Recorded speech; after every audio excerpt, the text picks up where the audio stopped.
This is Coyote News. Swim and Dive finished their season with the Summit League Championships. This is Coyote Sports, and I'm Maggie Bishop. And I'm Parker Orr. The softball team won 4 of 5 in the Lion Classic as McKenna Young took Peak Performer of the Week.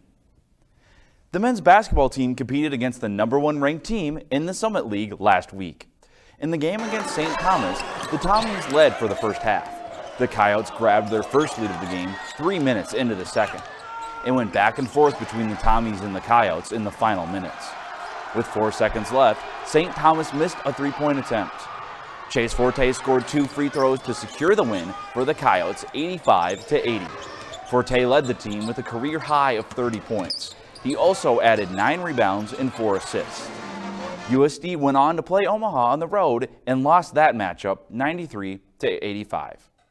A former USD men's basketball head coach has been fired. Craig Smith was fired by Utah on Monday. He'd been there for 4 years with a record of 65-62. Smith was the head coach for South Dakota from 2014 to 2018. The Coyotes went 79-55 under Smith. Current Coyote head coach Eric Peterson was Smith's assistant when he accepted the job at USD. The women's basketball returns home after 2 losses on the road. USD first faced Omaha, losing 71-57 after 20 points from Alexi Hempy. Then St. Thomas won 66-57 despite South Dakota scoring 42 points by halftime, as Grace Larkin scored 21 points. The team plays Denver for senior night in the first half of the doubleheader. Larkins needs 17 points to pass Nicole Seekamp for second in all-time scoring at USD. Another school record fell in track and field as USD got 11 event titles at the SDSU Last Chance meet. Avery Schmeichel broke the school record in the 60-meter hurdles after coming up just short of last week. Schmeichel finished 100th off of the school record at the Tyson Invitational before breaking in while finishing second. The team also saw success in the 800-meter run as Sydney Stodden and Evan Jansen won in the women's and men's races with personal best. The team heads back to Brookings for the Indoor Summit League Championships. The men look for their 3rd straight indoor title, while the women look to reclaim the title for the 3rd time in the last 4 years. 6 school records and 23 medals highlighted the Swim and Dive Championships. Emily Kahn led the way for USD, earning 3 gold medals as the Coyotes finished second in men's and women's. Emily DeProspero was named the newcomer of the championships after getting 3 individual silver medals and improving her school record in the 1650 freestyle. South Dakota ends their season with plans to compete in the new pool next year. Coyote News' Nathan Delaney is live in the muck with Kahn after she won her 3rd straight gold medal in the 100-yard freestyle at the Summit League Championships. Nathan? Thanks, Parker. So, Emily, how does it feel to have won 3 straight 100-yard free titles? It feels really good. It's cool to kind of go out when you're on the top, so it was really fun to do. How do you feel about your time here at USD with this being your senior year and your senior season? I'm pretty emotional about it. I've had a lot of fun this year and all the past 3 years, so it's definitely going to be hard to leave, but I'm really grateful for all the time that I've had here, and yeah, I'm just really grateful. Are you happy with the team's overall finish at Summit League Championships?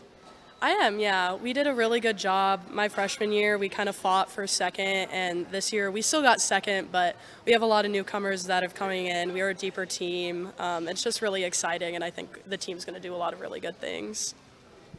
How do you feel about the future with you and the other seniors stepping out? I think it's definitely going to be a big adjustment. It always is each year when the seniors leave, but we're a strong team. We've been through a lot, so I think they're going to do a really good job, and there's a lot of fast freshmen coming in, and everyone's going to step up and just really do well. Thank you very much for being here. Thank you. Live from the muck for Coyote News, I'm Nathan Delaney. Thanks, Nathan. Kahn is the first South Dakota swimmer to surpass 10 gold medals, ending her career with 11. USD softball traveled back to Commerce, Texas to compete in the Lion Classic. South Dakota lost their 4th straight game against Prairie View A&M in an 8-4 loss. McKenna Young threw 14 strikeouts as South Dakota won their 4-1 in Game 2 of the doubleheader. USD picked up another win as Clara Edwards hit her first home run of the season to beat East Texas A&M 3-2. The Bats picked up an 8-4 victory for the Coyotes in Game 2. South Dakota picked up an fourth win in a row after Edwards allowed 0 runs in an 8-0 victory. Young earned her first career Peak Pitcher of the Week honor after 27 strikeouts on the weekend. The team heads down to Virginia to compete in the Prairie Spartan Challenge. The women's golf team opens its first and fourth meets of the Summit League Championships. Ella Greenberg led the way for USD, finishing 28th in a +8 score. The team finished 18th at the Rio Verde Collegiate Invitational. The team heads to Texas next week for the West Texas Classic. The USD tennis team made a short trip to Sioux Falls to face Northern Illinois. The Coyotes started strong with Grace Chaddock and Bay Havlikova winning their doubles matches and singles matches, as well as Selena Bird and Anna Medvedeva winning their doubles match, as USD lost 4-3. The team then traveled to Iowa State to make up for a postponed match last week. The Coyotes weren't able to win a matchup, losing 7-0. The team competes again Friday in Sioux Falls against Connecticut. Vermilion wins their first regional game for the final home game of the season. Freshman Taylor Roovers and the Tanagers started slow in the first quarter, but thanks to 3 straight threes, Vermilion caught fire. The Tanagers led 37-24 at halftime, behind 21 points from Roovers.